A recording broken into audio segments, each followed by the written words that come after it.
Hey, what's up? It's Andrew, and in this video, you are going to go through a scientific experiment that psychologists used on heroin addicts. And on top of that, you're going to learn what I think you should be doing when it comes to long-term goals versus short-term goals. But before we get into that, I want you to go over to andrewkirby.net to do a self-discipline quiz.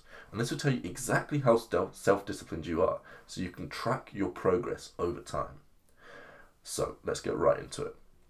I'm going to tell you the brief start of a story, and I want you to imagine what's going to happen after the story ends. And so you don't get bored, here's a video of a dog. After awakening, James began to think about his future. In general, he expected to. So, I want you to finish this story. Just take 5 seconds to finish this story. Let me read it again to you. After awakening, James began to think about his future. In general, he expected to. What did James expect to do about his future? Now, this is not a test about storytelling or anything like that. This was a test that they used on heroin addicts. So what they did was they asked this question to heroin addicts. They said, what was James thinking about in his future? And they also asked the same question to a control group, a group of people that had similar traits to the heroin addicts, just they weren't addicted to heroin. And the answers that they found were incredible. The people that weren't addicted to heroin said that James was thinking about long-term goals like getting married or getting his dream job or getting wealthy or having a healthy family. When they asked the same story to heroin addicts, the heroin addicts said that James was thinking about going shopping that day or doing the washing up or something like that. The difference was the time scale over which the people thought that James was thinking about. The people that weren't addicted to heroin said that on average, James was thinking 6.5 years into the future. The group that were addicted to heroin said that James was thinking 6 days into the future. And this short-sighted view is often seen in addicts, whether people are addicted to smoking, alcohol, or drugs like heroin. The same view was found. On average, people that were addicted to something said that they would prefer to take $375 in cash straight away than wait a year to get $1,000. Let me just emphasize that for you. They would rather have $375 now than wait just a year to get $1,000, more than twice the amount. So this leads me on to asking, what's more important, long-term goals or short-term goals? And one of the classic experiments that studies this idea was conducted by Albert Bandura, who is a huge scientist that talked about these sorts of topics. And what he did was he got a huge group of students, young students, that were struggling with maths, and he put them through a maths course. He split them up into 3 different groups. In one group, he said that by the end of the week, I want you to do 42 pages of maths questions. The second group, he said, I want you to do just 6 pages every single day. And the third group, he didn't give any goals to. So they each were told to go through the same rate of exercises. Just the first group were told to think about it in the long scale, how much they had to do in the week. And the second group were given it in the short scale, just how much they had to do every day. And can you guess which group performed better? Well, yeah, the short-term group, the group that were told to do 6 pages of exercise a day, improved so much more quickly than both the other groups. What they found is the group that was given long-term goals performed just as badly as the group that had no goals at all.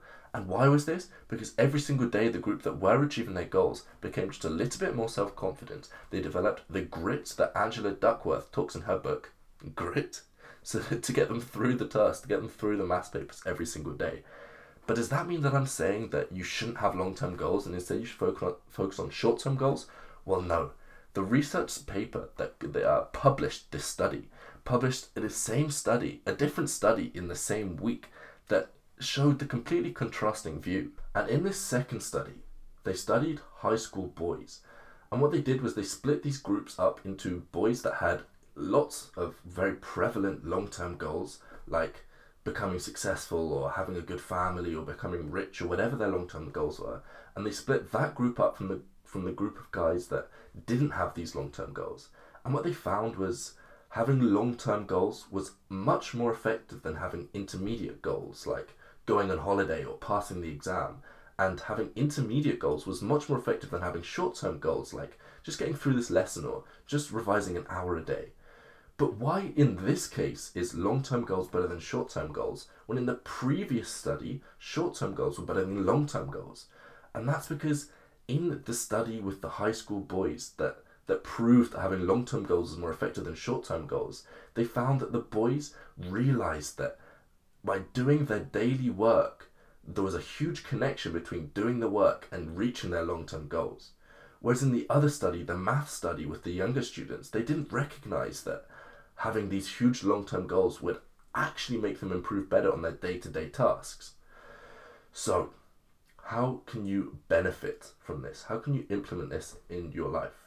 Well, by recognizing the connection between your day-to-day tasks and your long-term goals. What I did is on my to-do list. I use Trello, by the way. It's just an application, and I can dive deeper into that into another video. But anyway, I named my to-do list. To get to my long-term goals, I must do these things. And then I list what I have to do for the day. By making this connection between the day-to-day tasks and their long-term goals, it's given me so much more inspiration, because everything I do, there's a complete and obvious recognition that that is getting me one step closer to my goals. Which, if you want to know, my biggest goal is I want to be the best at something in the world. Now, I don't know what that something is, but just thinking about being the best in the world is lighting my belly on fire. It gives me so much passion. Just imagine being the best in the world. So now my goal is to find that thing that I will be the best in the world at. And I will practice and I will do whatever I can to do that. And that's partly why I'm recording my life for you guys, so you can follow me on the journey, because I promise you that I will be the best at something. And you're also going to follow me on the journey to try and find that thing. So I'm excited. And if you've enjoyed this video, then like it. And if you want to see more videos, then subscribe, because I do videos every single day. But I'll see you guys tomorrow. Oh, no FAP update. Yeah, I'm on day 9 now, still going strong. It's good. Slight increase in energy throughout the whole day. Doesn't sound like much, but because it's the whole day, I'm just getting more done every single day, day in, day out. Also meditation. I'm on day 6 of meditation, making my way up. You see, what I'm doing is every single day. Day 1, I did 1 minute of meditation. Day 2, I did 2 minutes. Day 3, I did 3 minutes, and so on and so on. And what I plan to do is do 30 minutes of meditation for 30 days in a row. And I'm quite far off that goal. I haven't even got to 30 minutes yet, but I will do it. Just watch me. You're going to watch me.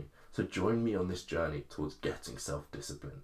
And you can do that by subscribing and watching me on this journey to remind yourself every day that you need to improve. But yeah, I'll see you tomorrow.